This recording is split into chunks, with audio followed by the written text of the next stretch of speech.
तो पुण्यात्मा, जैसे आपके सामने भगवान आ जावे, परमात्मा आवे, तो आपका कैसा व्यवहार होगा? ठीक है, कोई निर्धन है वो माया मांगेगा, निसंतान संतान ही मांगेगा, जैसे आपकी रिहर्सल चल रही है। लेकिन आपको वास्तव में ये पता हो ये भगवान है, आप आपके हृदय मान ले, तो फिर आपका कैसा व्यवहार होगा? अरे सामने भगवान खड़ा और आप कैसे बोलोगे, कैसे विचार करोगे, कैसे उनके प्रति भावना रखोगे? उनको अंतर्यामी जान के आप मन में सोच भी गलत नहीं ला सकते और लेनी भी नहीं चाहिए। और न ही गुरु जी के सामने यानी प्रभु के सामने झूठ बोलना चाहिए, क्योंकि फिर सारे फाउल पॉइंट है। अब गुरु जी के सामने आप झूठ के बोलोगे, कहते को गुटी ला गया बीच में, नाम टूट गया, और नहीं बताओगे तो आपका नाम खंड है, लाभ हो को नहीं, कनेक्शन कट चुका है ऑटोमेटिक।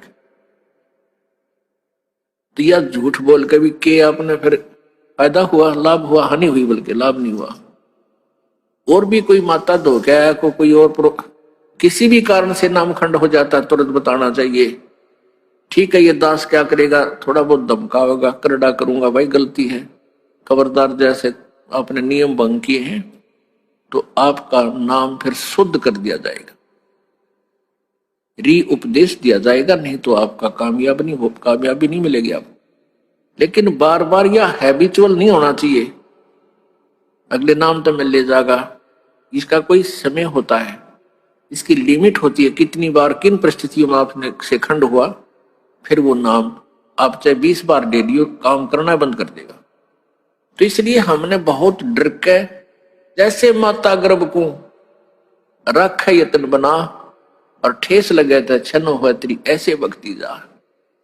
किसी बहन बेटी को काफी समय के उपरांत गर्भ रहा हो, फिर वो जाने है उस बच्चे की, उस गर्भ की वो कितनी चिंता करती है। रात में भी करवट लेते समय भी एकदम आंखें खुल जाती है, तो देखती है कहीं मेरे बच्चे पर दाब तो नहीं आएगी, कहीं बच्चा मेरा खराब तो नहीं हो जा। ऊंचे नीचे पर पैर टेकते समय भी वो कई बार सोचती है। तो पुण्यात्माओं, ऐसे ही ये भक्ति रूपी गर्भ को आपने ऐसे यत्न बनाकर बचा कर रखना पड़ेगा, फिर ये अनमोल लाल आपको मिलेगा। ये बकवादकरण की बात नहीं है, ये मजाक की बातें नहीं है, इनको हृदय में धरना पड़ेगा कि हम क्या करने आए हैं, किस उद्देश्य से हमने उपदेश लिया है। ठीक है, शुरू प्रारंभ में हम आते हैं कोई दुख निवारण के लिए, वो भी होगा, क्योंकि भगवान सारे काम करेगा। और फिर कुछ दिनों में आपको ज्ञान हो जाएगा, फिर आप कुछ नहीं मांगोगे, केवल यही मांगोगे परमात्मा चरणों में रखना, एक गुरुजी चरणों में रखना, दूर ना करना। क्योंकि जब हम चरणों में रहेंगे तो फिर परमात्मा कौन सा बालक है, अनजान है, उसने हमारी प्रॉब्लम का पता कोई नहीं, वो तो अंतर्यामी है। हमारी प्रॉब्लम हमें नहीं पता, उसको पता है। और जो सच्चे दिल से अनन्य मन से पतिभरता पद पे आके भक्ति करते हैं, पतिभरता पद का अर्थ है कि किसी और इष्ट की पूजा नहीं करे, केवल अपने कबीर परमात्मा की, नथिंग एल्स।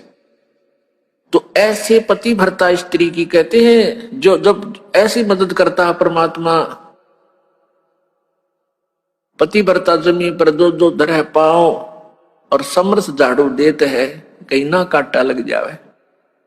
जैसे पतिभरता यानी एक इष्ट पर आश्रित और सभी उपासनाएं छोड़कर सच्चे दिल से गुरु मर्यादा में चलती हुई जो आत्मा पुण्य आत्मा है, वो पतिभरता परमात्मा के प्रति है। और फिर अपने जीवन रूपी सफर में वो जितने भी कदम रखती है, परमात्मा उस पाप रूपी कांटों को आगे आगे बुहारता चलते हैं, झाड़ू देते हैं, कहीं मेरी प्यारी आत्मा को कांटा ना लग जा, यानी कोई कर्म दुख ना दे जावे।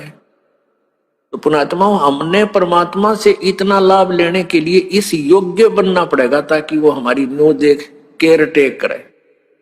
जब तक हम इतने योग्य नहीं होंगे, ठीक है, वर्क डन आपको मिलता ही रहेगा। और कहते हैं कबीर हरि जय रूठ जा, तो गुरु की शरण जाए और कहे कबीर गुरु रूठ गया था ना, हर नहीं करे सहाय, यानी तुम्हारा राम रूस गया, आपत्तियां शुरू होगी, वो घड़े का जल समाप्त हो गया, गुरु की शरण में जा, यानी पूर्ण संत के पास शरण में पहुंच। और कह कबीर गुरु रूठ गए तो हर ना करे सहाय। आपने गुरुजी के प्रति ही कोई दुर्भावना पैदा कर ली, कोई उसमें दोष देख लिया अपनी ही सोच अनुसार, या कोई यहां अपने मर्यादा भंग कर दी, तो उससे गुरु रुष्ट हो जाता है।